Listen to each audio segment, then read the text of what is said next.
Hey everybody, what's going on? It is Jason with the Board Game Mechanics, and today we are playing through a few rounds of Life in Reterra. So if you want to see our full review, you can click the link in the video description. Otherwise, stick around here and we'll get playing. Okay, so setup is pretty easy.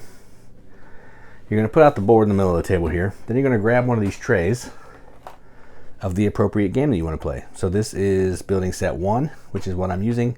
Has all the proper cards that are two-sided. And you're going to put the proper tiles on the space for the number of players. So we're playing a 2-player game, so I have that all set up. There's 3 different sets of cards you can play, and the cards are double-sided, which I have kind of randomized here.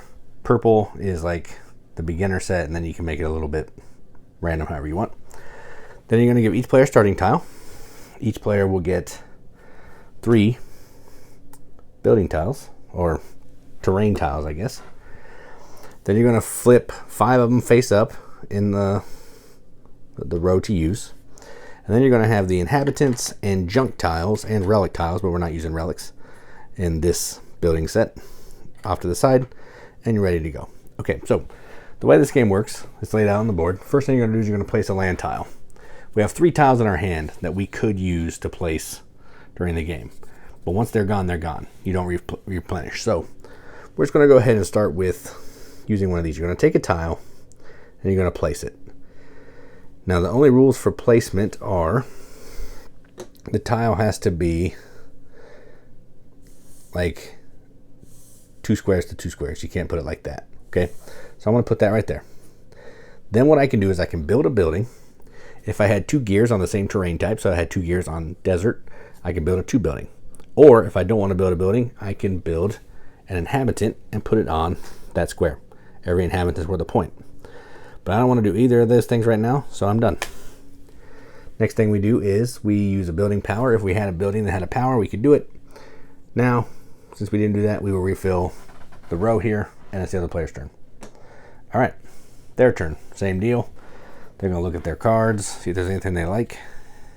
Ooh, they like both of theirs, but they like all theirs. They'll keep theirs for a second.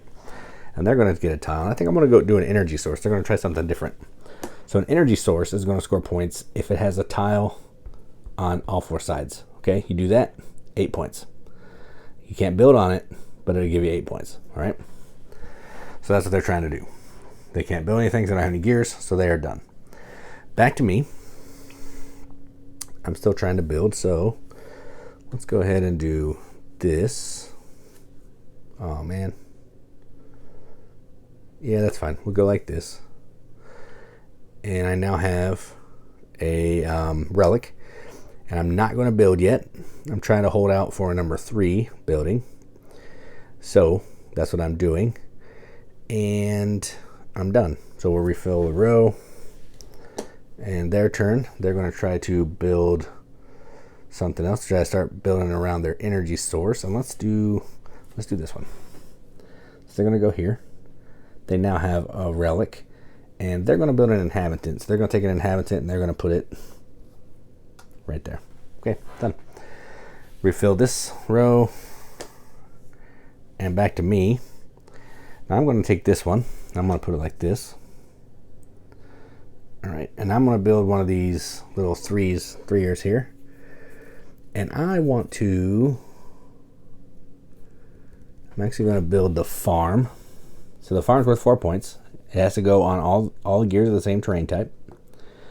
And then every time I place an inhabitant, I get to place 1 junk token, which are those, on another player's relic. Okay?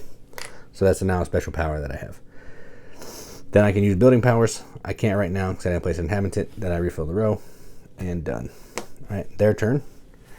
They want to keep going to build around their deal. I think they're going to play one from their hand. They have some pretty solid stuff in here. And they're going to go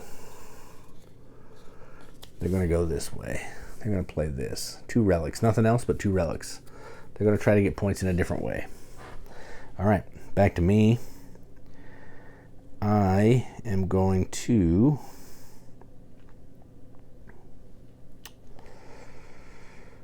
I need some relics. So I'll take this one. I'm going to go down here. And I'm going to place an inhabitant. And every time I place an inhabitant, I can put a junk token on one of my neighbor's relics, and I will do that. And now that's worth 0 points. Was worth 1, now it's worth 0. All right. And that's how the game's going to keep going, okay, until we have a 4x4 grid. You can see it right there, 4x4 grid. Once everybody has a 4x4 grid, the game is over, and then we will score. So I'll show you my scoring pad for me and my youngest. You're going to score terrain segment if you have 7 or more spaces, okay? If you have a group of 7 spaces, so I have 6, 1, 2, 3, 4, 5, 6, 7. So I have 7 here, so I would get 3 points for that. You're going to look at all your terrain spaces and score those, okay? Energy source, if you can get that all the way covered up like they're trying to do, they get 1 more down here, 8 points. Relics, every relic that you have showing, so I have 2, I get 2 points. Again, there'd be more tiles, so you get more points. Every inhabitant, so these little wooden peeps right there, you get a point. Every building is going to score based on how they score, so the farmer's worth 4. The school would give you a point for every different type of visible relic, so right now it would be 2 points that I would have if I had a school. The garden, worth 3 additional points if placed on a terrain segment of exactly 7. So if I had the garden here, it would be worth 5 points instead. The infirmary is worth 4, but when you build it, after all of your turns, you can put a dude on it. It makes it seem like you can have unlimited guys on there, but I don't know. I don't think that's the heart of it, so I've just been putting, you can put 1 on each of them. Or you can also put it on a building that's in the same kind of terrain. Then the public square, your inhabitants are worth 2 points instead of 1, but building that is tricky, so that's worth 5 points, but you have to have a square of 4, which is pretty rough. So you score all those buildings. Any junk, so they have a junk, it'd be worth -1 point. So, you know, it went from 1 point to negative points, so that was pretty bad. And then you add it all up, and that's your score. So pretty simple game, but we'll get back to that. That's how you play, that's how you score. So that is Life in Reterra. I'm Jason with the Board Game Mechanics, and again, if you want to see our full review, click the link in the video description. Otherwise, thanks for watching, and as always, keep gaming.